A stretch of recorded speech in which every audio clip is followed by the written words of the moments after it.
Hello everyone, this is our next topic of algebraic expression. So let's start our next topic. The next topic of algebraic expression is types of terms. The next topic is types of terms.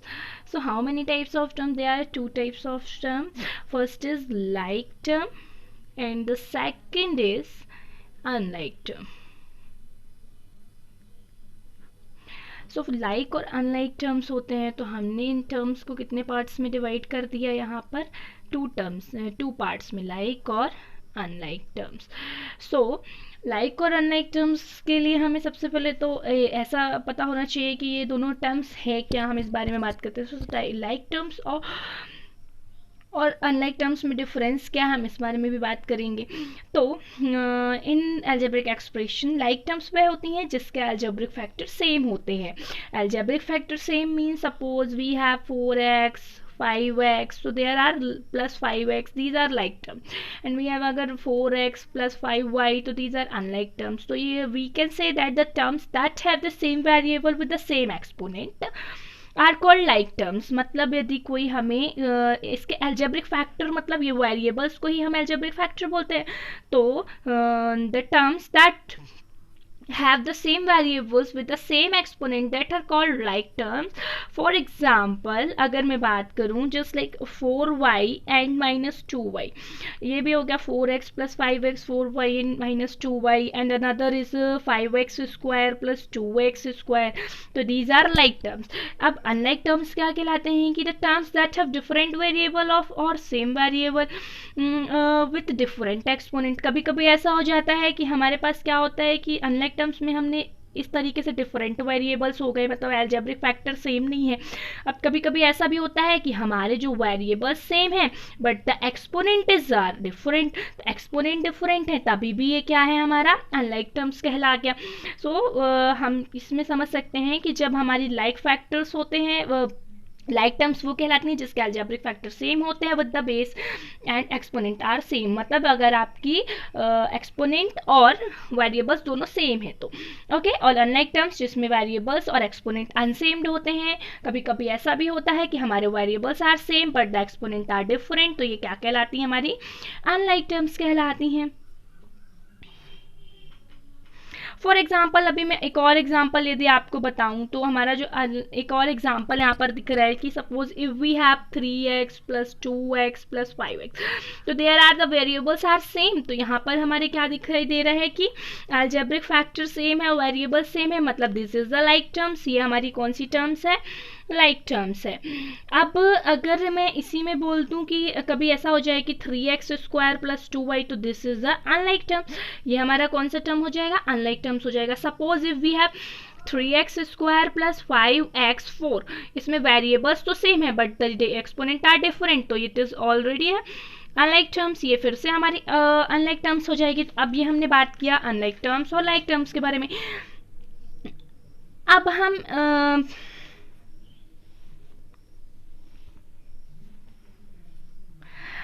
अपने next topic पर आते हैं. तो so our next topic is types of algebraic expression. तो types of algebraic expression, जो हमारा अगला topic है वो क्या है, टाइप्स ऑफ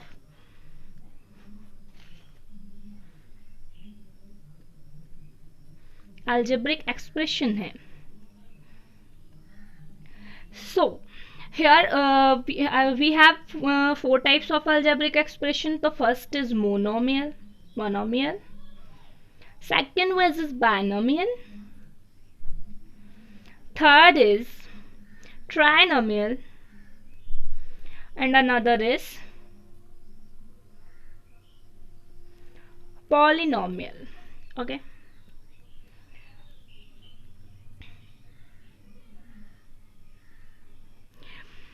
अब जब हमने इन 4 टॉपिक्स के बारे में, 4 टाइप्स के बारे में देखा कि this is the 4 types of algebraic expression, तो हम एक ऐसा एक्सप्रेशन जिसमें केवल 1 टर्म, सो अगर मैं बात करूं 2xy, ओके, सिर्फ इतना लिखा हुआ हो, तो दीज आर monomials. मतलब an algebraic expression containing only one terms is called a monomial.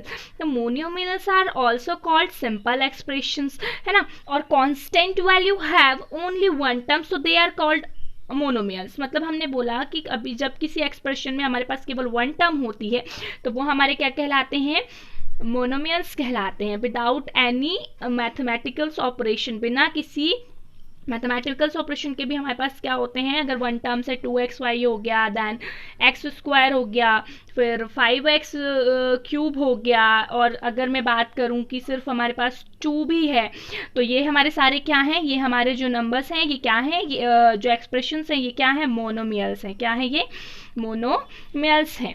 तो फिर मैं अगर फिर से मैं बात करूं इसी बारे में, सेकेंड वन इज हमारा जो सेकेंड है वो क्या है,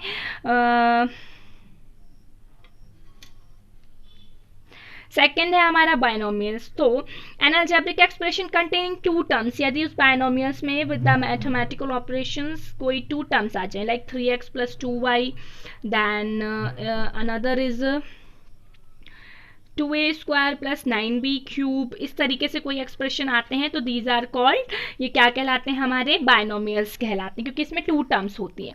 फिर ट्राइनोमियल्स में इसी प्रकार सेम एज आपकी टर्म्स बढ़ती जाएंगी। जो ट्राइनोमियल्स में क्या हो गया कि ये क्या हो जाएगा, जैसे 4x² + 2y + 3, मतलब टोटल मिला के कितनी टर्म्स हैं अलग अलग, सब एक टर्म्स है ना। जब भी हम अलजेब्रिक एक्सप्रेशन को एक साथ ऐड करते हैं तो वो एक्सप्रेशन बन जाता है, और उसके साथ जो क्या बोलते हैं, ये जो लिखी हुई होती हैं अलग अलग, ये क्या कहलाती है, हमारी टर्म्स कहलाती हैं। तो ये क्या हो गई, 4x² + 2y + 3, और ट्राइनोमियल्स हो गया। Because of N algebraic expression containing 3 terms is called a trinomials. अब आती है बारी पॉलिनोमियल्स की। तो पॉलिनोमियल्स क्या कहलाते हैं, तो an algebraic expression that contain 1 term, 2 term, 3 terms और more is called a polynomial. तो पॉलिनोमियल्स में क्या होता है कि हमारे पास 1 टर्म्स भी है, हमने कर दिया 4x, this is called 1 terms, okay. Then we have, हमारे पास 2 टर्म्स भी हो सकते हैं।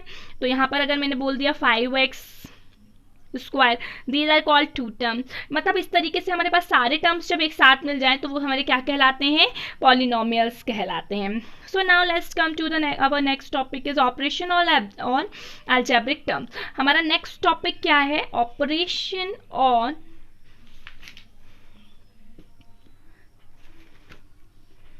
our next topic is operation on algebraic terms, या फिर हम एक्सप्रेशन कुछ भी बोल सकते हैं यहाँ पर, ओके। सो गाइस, अब टर्म्स, मतलब हमें टर्म्स को लाइक और टर्म्स बोल रहे हैं, तो टर्म्स, अब हमें जो टर्म्स दी हुई हैं उन्हें हमें ऐड और सबट्रैक्ट करना है, ओके। सो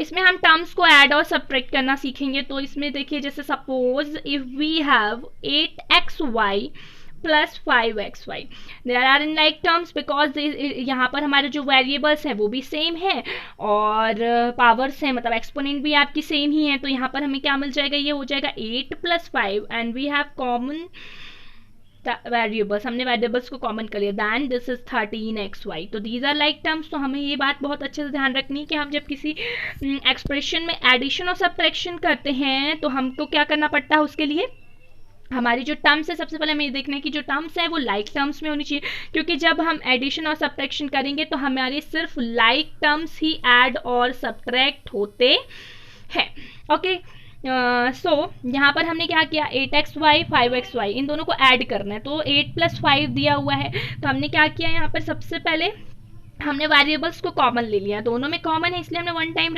राइट किया, देन 8 + 5, तो 8 + 5 इज 13 और हमने वेरिएबल्स को एज इट इज राइट कर दिया। तो ये क्या हो गया, 13xy।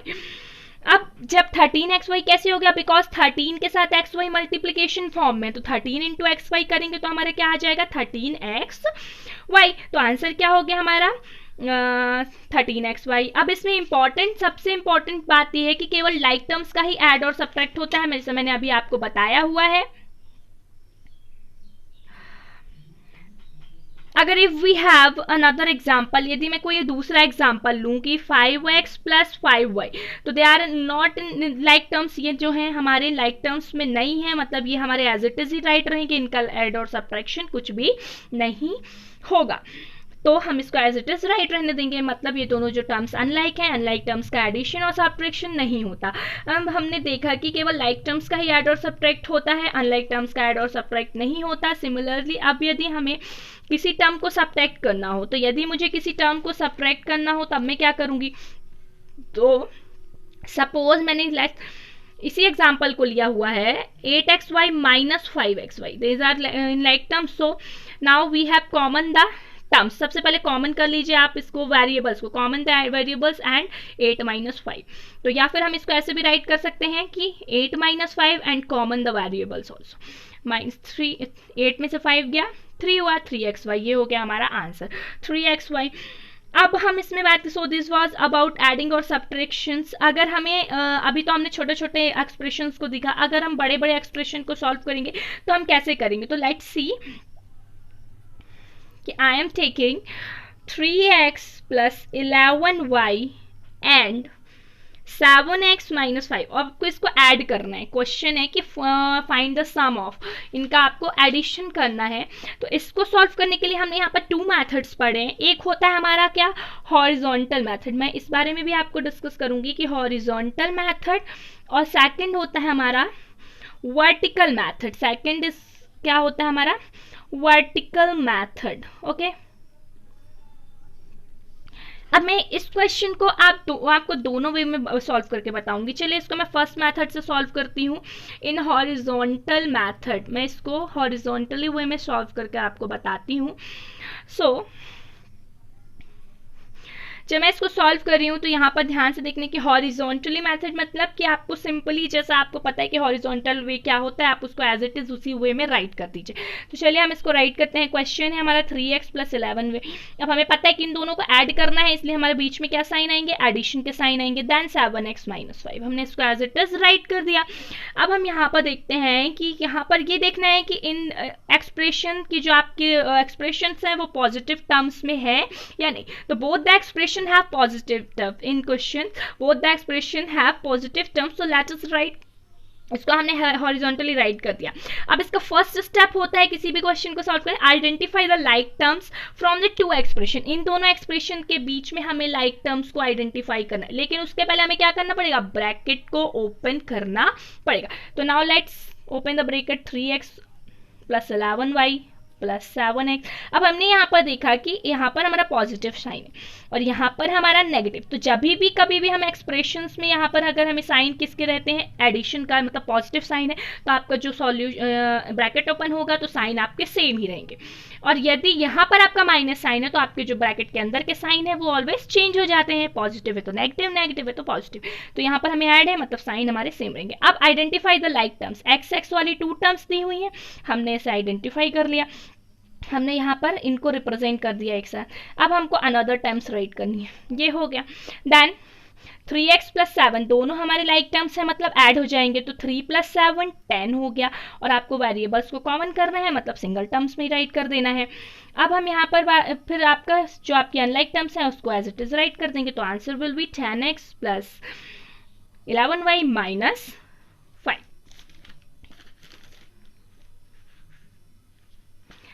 तो ये हुई हमारी कौन सी मेथड, हॉरिजॉन्टल मेथड हो गई। अब हम इसी में सॉल्व करेंगे हमारी वर्टिकल मेथड को। तो जो second way is vertical method. तो हम वर्टिकल मेथड को सॉल्व करने के लिए हमें क्या करना पड़ता है कि वर्टिकल मेथड को हम कॉलम मेथड के नेम से भी जानते हैं। तो इसको हमें क्या करना है, arrange the expression in column such that the like terms. आपको कॉलम मेथड को कॉलम में अरेंज करना है जो आपको एक्सप्रेशन गिवन है। तो हमको एक्सप्रेशन क्या गिवन है, 3x plus 11y plus 7x minus 5। इस तरीके से हमारा एक्सप्रेशन हमें गिवन है। अब हम इसको कॉलम में अरेंज कर देते हैं। तो सबसे पहले हमें क्या दिया है, 3x plus 11y, this is the y terms में, राइट है ना। अब आपको यहाँ पर बोलना है कि इसको आपको लाइक टर्म्स जो होती हैं आपको under the other with suitable rearrangement, जैसा कि आपकी लाइक टर्म्स है वो उसके नीचे ही आनी चाहिए पहले वाली टर्म्स के। तो यहाँ पर लाइक टर्म्स क्या है, 3x और 7x, तो यहाँ पर ये हो गया 7x। फिर अनलाइक टर्म्स को आप राइट कर दीजिए कहीं भी। हमने इसे राइट कर दिया। अब जब हम इसे राइट कर रहे हैं तो ये अनलाइक टर्म्स मतलब यहाँ पर हमारी अनलाइक है, तो आप जरूरी नहीं है कि आप इसको यहाँ पर ऐसे लिखो, यहाँ पर आप इसको कुछ नहीं है मतलब इसको हम 0 भी कर सकते हैं। Then we have write here 5, ये हो गया हमारा अनलाइक टर्म्स में। अब 7 + 3 10x क्योंकि ऐड करना है, फिर 11y, फिर लास्ट टर्म हमारी क्या दी हुई है 5, तो ये हो गए हमारे 10x + 11y + 5। This is the column method. ये हमारा कौन सा मेथड कहलाता है, कॉलम मेथड कहलाता है। अब चलिए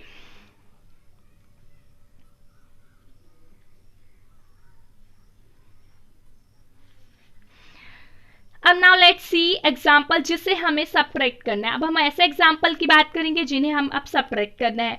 तो सब्ट्रैक्शन में एक चीज़ ध्यान रखनी है कि अगर हमारे जब हमें सब्ट्रैक्ट करना होता है तो हमारा क्या हो जाएगा, ब्रैकेट आ जाएगा। दोनों एक्सप्रेशन के बीच में हम ब्रैकेट राइट करेंगे और ब्रैकेट के बाहर अगर सब्ट्रैक्शन का साइन है मतलब अंदर के साइन आपके चेंज हो जाने वाले हैं। ओके चलो लेट्स सी द इसी एग्जाम्पल पर हम ध्यान देते हैं कि suppose if we have question है 3x + 11 - 7x - 5 ये है। अब मैं इसको वर्टिकल मेथड में फर्स्ट मेथड के थ्रू सॉल्व करके बताऊंगी। तो अगर मैं इसको वर्टिकल मेथड में हमको पता है कि सबसे पहले हमको एज इट इज इसको राइट कर देना है, देन यहाँ पर आपको इसके ब्रैकेट ओपन करने हैं। तो जैसा मैंने अभी आपको बताया कि शुरू वाली टर्म्स को हम एज इट इज राइट करेंगे, फिर हमने देखा कि यहाँ बीच में माइनस का साइन है, तो मतलब क्या हो रहा है यहाँ पर आपके जो अंदर के साइन है ब्रैकेट ओपन होने पर चेंज हो जाएंगे। अगर लॉजिकली देखूँ तो प्लस पॉजिटिव है ये और ये नेगेटिव, तो negative positive negative 7x, negative negative positive 5। तो जनरल टर्म्स में हम बोल सकते हैं कि अंदर वाले साइन हमारे चेंज हो गए। तो हमने यहाँ पर किया। अब हमको इसको लाइक टर्म्स में अरेंज करना है। 3x - 7x हो गया ये अरेंजमेंट। देन प्लस है ये साइन, विद द साइन हम लाइक टर्म्स में अरेंज करते हैं। यहाँ पर 11 + 5 ये हुआ। अब जब हम इसको साइन हमने इसको इस तरीके से राइट किया हुआ है, अब हम इसको सॉल्व कर देंगे। सो 3x - 7x में 7 में से 3 अपन को क्या करना है, माइनस करना है। तो 7 में से 3 माइनस हुआ तो 4 आया, और यहाँ पर हमारी लाइक टर्म्स है मतलब आपको वेरिएबल्स कॉमन कर लेने हैं। अब हमने देखा कि जो 7 है वो 3 से बड़ा है, ग्रेटर डिजिट के आगे माइनस का साइन है, तो we have put the 4x के आगे हम माइनस का साइन राइट कर देंगे। अब यहाँ पर 11 + 5 कितना होता है 16, ये हो गया आपका आंसर। सो इस तरह से हम एक्सप्रेशन को ऐड और सब्ट्रैक्ट करते हैं। अब मैं इसी को सेकंड वे मेथड में आपको बताऊंगी कि जब हम कॉलम मेथड में सब्ट्रैक्ट कर रहे होते हैं तब हम किस तरीके से कॉलम मेथड को सब्ट्रैक्ट करेंगे। सो कॉलम मेथड के लिए हमें क्या करना है कि the expression are write on one under the other with the suitable rearrangement of the expression so that the like terms are one below the other। मतलब अगर मैं कोई क्वेश्चन लूँ, if we have 15xy + 20y square and इस question में बोल रहा है कि आपको सब्ट्रैक्ट करना है -4xy + 17y स्क्वायर के साथ। अब इसको कॉलम मेथड से सॉल्व करते हैं। तो हमें सबसे पहले ये वाली टर्म्स को राइट करनी है, तो 15xy देन फिर 21y स्क्वायर। अब हमारा साइन किसका है, हमें माइनस करना है, मतलब हमने इसको माइनस में कर दिया। अब वही सेम प्रोसेस कि हमको क्या अरेंज कैसे करना है इसको लाइक टर्म्स के साथ। तो एक्स वाई वाले के नीचे एक्स वाई वाला ही आएगा विथ साइन आएगा, 4xy हो गया ये। अभी यहाँ पर आप माइनस का साइन मत पुट कीजिए क्योंकि ऑलरेडी आपको यहाँ पे पुटेंगे। तो यहाँ पे हमारा हो गया -4xy, हमने विद साइन इसको अरेंज कर दिया -4xy, फिर हमारा क्या है नेक्स्ट 17y स्क्वायर। इस तरीके से हमने इसको अरेंज किया हुआ है। अब जब हम इसको अरेंज कर रहे हैं, अब हम इसको सॉल्व कर देंगे। सो अभी देखिए क्वेश्चन में हमें यहाँ पे माइनस करना है, ठीक है ना, this is positive and this is negative. तो हमारा जो आंसर है, अब पहले से हमें क्वेश्चन में भी माइनस करना है। तो हम एक जनरल एकदम कॉमन फैक्ट आपको इसका बताऊंगी कि if here is right minus, तो अपने आप ये पॉजिटिव हो जाएगा। क्यों हो जाएगा, क्योंकि ये जो माइनस करना था क्वेश्चन में, तो माइनस माइनस मिलकर क्या बना लेगा प्लस। तो हम एकदम सिंपली, आपको कभी भूले ना तो मैं आपको बता दूं कि यदि यहाँ नीचे वाली टर्म्स में माइनस है तो अपने आप ही पॉजिटिव हो जाएगा, ठीक है ना। और यदि नीचे वाली टर्म्स में में पॉजिटिव है तो अपने आप ये दूसरी सेकंड टर्म्स आपकी माइनस हो जाएगी, एज इट इज चलता रहेगा। क्यों भाई, हमें पता है कि ये वाला नेगेटिव है और हमें साथ में माइनस करना है, तो minus into minus is equal two plus होता है, और हमें ये भी पता है कि ये वाला पॉजिटिव है और हमें माइनस करना है क्वेश्चन में, तो प्लस माइनस माइनस होता है, तो इसलिए हम इसको इस तरीके से राइट करते हैं। तो चलिए 15xy माइनस 4xy को हम जब सॉल्व करेंगे तो हमें पता है कि ये पॉजिटिव हमने इसको ऐड करना है, क्योंकि ये माइनस माइनस मिलके पॉजिटिव हो गए। तो हम यहाँ पर इतना लंबा प्रोसेस ना करके हमने क्या किया, देखा यहाँ पे माइनस है इसलिए यहाँ पे प्लस का साइन लगा दिया, यहाँ प्लस है तो यहाँ पे माइनस कर दिया, है ना। तो चलिए अगर ऊपर भी प्लस है नीचे भी प्लस है तो वो ऑलरेडी पॉजिटिव इंटीजर है और साथ में क्वेश्चन माइनस है तो माइनस ही होगा, वो साथ में ऐड नहीं होगा। लेकिन जब हमारे यहाँ पर नीचे वाली टर्म्स में माइनस है ऊपर वाला पॉजिटिव है, then we have to write here positive sign. तो 15 प्लस 4 कितना हो जाएगा, 19xy हो जाएगा। और बड़ी डिजिट क्या आ गया, मतलब जो बड़ी डिजिट है आपकी ग्रेटर डिजिट वो पॉजिटिव है तो आप एज इट इज उसको राइट कर दोगे। इसके बाद यहाँ पर आपको बोल रहा था कि इसको माइनस करना है, 21 में 17 माइनस किया तो क्या हुआ आपका 4y² आंसर आ गया, हो गया आपका ये क्वेश्चन सॉल्व। तो this is called column method in subtraction form, ये हमारा हो गया column method in subtraction form. अब हम बात करते हैं अपने नेक्स्ट टॉपिक को जिसमें है finding the value of expression. हम बात करेंगे finding the value of expression, finding the value of expression.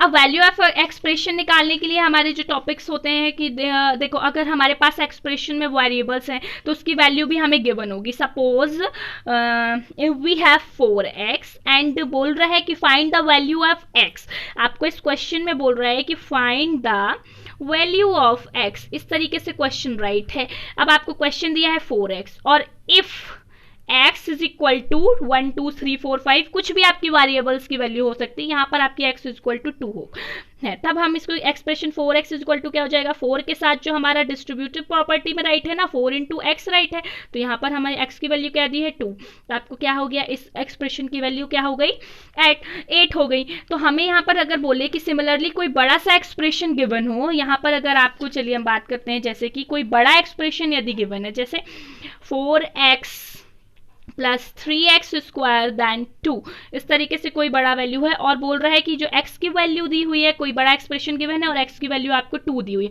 तब आप कैसे करेंगे, तब हमको यहाँ पे जहाँ जहाँ पर x है वहाँ पे आप 2 राइट करना है। तो 4 इंटू 2 प्लस 3x² है ना, तो 3 इंटू x², x की वैल्यू कितनी है 2 का स्क्वायर हो जाएगा, देन 2 आपका कांस्टेंट वैल्यू। अब 4 इंटू 2 8, फिर 3 एक्सपोनेंशियल फॉर्म मतलब 2 2 ज़ा 4, यदि आपसे नहीं भी बनता है तो आप इसको किस तरीके से राइट कर दीजिए 2 इंटू 2 प्लस 2। अब ये हो गया हमारा 8 प्लस 3 2 ज़ा 6 प्लस 2 12, 6 इंटू 2 12 प्लस 2। अब आप इसको ऐड कर दीजिए, तो ये हो गया हमारा जो एक्सप्रेशन की वैल्यू आई वो क्या हो गई 22। तो इस तरीके से हम इसको किस तरीके से हम इसकी वैल्यू ऑफ एक्सप्रेशन को हम इसको सॉल्व करेंगे। जब हमें क्या होता है कि किसी भी एक्सप्रेशन की वैल्यू निकालनी है और आपको वेरिएबल्स के टर्म्स मतलब आपको जो x y z उसकी वैल्यू पहले से गिवन है। अब इसके बाद हम थोड़ा सा और बात करते हैं कि यूजेस ऑफ अलजेब्रिक एक्सप्रेशन। तो यूजेस ऑफ अलजेब्रिक एक्सप्रेशन इसलिए हम पढ़ रहे हैं क्योंकि देखिए हमें पता है कि we have studying and will also study the various formula of rules that are in form of algebraic expression. So such algebraic expression help us to define the general rules of formula in a crisp manner. तो जब हम इसको solve करें कि suppose कि perimeter of rectangle is defined the sum of all the side, मतलब अगर मैं बोलूँ कि किसी रेक्टेंगल का पैरीमीटर है मतलब क्या करना है उसकी इस साइड को भी इस साइड को भी इस साइड को भी और इस साइड को भी ऐड कर देना है। हम इसको ऐसे जनरल लिखते हैं, लेकिन अगर हम इसी को अलजेब्रिक एक्सप्रेशन में सॉल्व करें तब हम कैसे सॉल्व करेंगे कि दस for a rectangle having its length को हमने L दे दिया, ब्रीथ को हमने B दे दिया, ठीक है ना। अब यहाँ पर हमने देखा कि 1L 1B 1 1 2 1 1 2, इस तरीके से हमारे पास कितनी है 2 लेंथ और 2 ब्रीथ दी हुई है। तो हमने इसको किया कि जब ये लेंथ और ब्रीथ यूनिट्स में गिवन है तो हमारा जो अलजेब्रिक एक्सप्रेशन में फॉर्मूला क्या बनता है, perimeter of rectangle is equal to 2 into L plus B, because हमने इसको कॉमन कर लिया। सम ऑफ ऑल साइड करने से ज़्यादा ईजिबल है ये कि हम इसको इस तरीके से फॉर्मूला को क्रिएट कर ले, ठीक है ना। So now the formula for finding out of the perimeter of rectangle is established, and we know how to find the value of an algebraic expression, और it's very easy to find, मतलब बड़े बड़े questions को solve करने के लिए बहुत easy होते हैं इसके फॉर्मूले. तो रूल्स फॉर पैरामीटर के लिए हम बात करेंगे यहाँ पर कि we have the formula of parameters of regular polygon. अब पॉलीगन्स के कुछ फॉर्मूले की बात अगर मैं करूँ तो यहाँ पर कुछ फॉर्मूलेज राइट हैं, वो मैं आपको शो करती हूँ. So the first formula is equilateral triangle with each side L. यदि इक्विलेटरल ट्राइंगल जिसकी सारी साइड इक्वल है, तो हमें पता है कि साइड कितनी है, 3 है, तो हमने उसको किस फॉर्मूले में रिप्रेजेंट कर दिया, P is equal to perimeter of equilateral triangle is equal to 3L units, मतलब 3 इंटू लेंथ, जो भी आपकी लेंथ दी हुई होगी. तो for an equilateral triangle having each side of 4, इसकी अगर लेंथ बोल दे 4 सेंटीमीटर, तो हम उसको फॉर्मूले में कैसे जल्दी से राइट कर देंगे, 3 इंटू 4. और जनरल फॉर्मूला हमारा क्या होता है, सम ऑफ ऑल साइड होता है. अब अगर स्क्वायर की बात करें तो स्क्वायर विथ साइड एल, यदि स्क्वायर है तो उसके लिए हम क्या करेंगे, 4 इंटू लेंथ कर देंगे. अब सपोज कि स्क्वायर की वन साइड आपको 2 दी हुई है, तो स्क्वायर के सारे साइड्स इक्वल होते हैं, तो हमने इसमें किया कि length is equal to 2 centimetre, then the perimeter is 4 into 2 8 centimetre. Same as आपका रेगुलर पेंटागन. पेंटागन की बात करूँ तो पेंटागन में कितने साइड होते हैं, 5 साइड होते हैं, तो हमने इसका फॉर्मूला बनाया 5 इंटू लेंथ. जो भी आपकी साइड दी है, लेंथ बोलो या साइड बोलो, बात एक ही होती है. अब आपको अगर सपोज कि 5 सेंटीमीटर इसके ईच साइड की वैल्यू है, तो आपका पेरीमीटर कितना हो जाएगा, 5 इंटू लेंथ, मतलब 5 इंटू 5 25 सेंटीमीटर. ऐसी तरीके से हेक्सागोनल में 6, ठीक है ना. इसके बाद सारे हमारे डेका तक हम इसी तरीके से सॉल्व करेंगे कि जैसे कि हमें बोलेगा कि नॉर्मल लैंग्वेज में हेक्सा, हेप्टा, फिर ऑक्टा, डेका, इस तरीके से जितने भी नॉना, पूरे पॉलिनोमियल्स को हम इसी तरीके से सॉल्व करेंगे. अगर मैं बात करूं एरिया की, यदि किसी का एरिया निकालना है तो स्क्वायर, यदि किसी स्क्वायर की साइड एल है, तो फॉर्मूला हमारा क्या बन जाएगा, एल स्क्वायर, मतलब लेंथ इंटू लेंथ या फिर साइड इंटू साइड. सपोज कि अगर हमारे स्क्वायर की वन लेंथ दी हुई है 4 सेंटीमीटर, तो हमारा एरिया हो जाएगा 16 centimetre, because length into length. Same वही हमें इसमें भी करना है कि लेंथ इंटू ब्रेथ. अगर हमें रेक्टेंगल का एरिया फाइंड आउट करना है, तो हमें पता है कि लेंथ इंटू ब्रेथ गिवन है, तो हमारा फॉर्मूला क्या बन जाएगा, लेंथ इंटू ब्रेथ बन जाएगा. और अगर सपोज कि let L is equal to 2 centimetre and B is equal to breadth is equal to 3 centimetre, then the area of rectangle is equal to 2 into 3 length into breadth is equal to 6 centimetre square. तो हमें area इस तरीके से मिल जाएगा. So this was about the concept, must more concept, जिसके base question भी आपको आएंगे, तो आपको इजीली वे में आपको सॉल्व कर पाओगे आप अलजेब्रिक एक्सप्रेशंस को. So thank you guys. The algebraic expression was finished.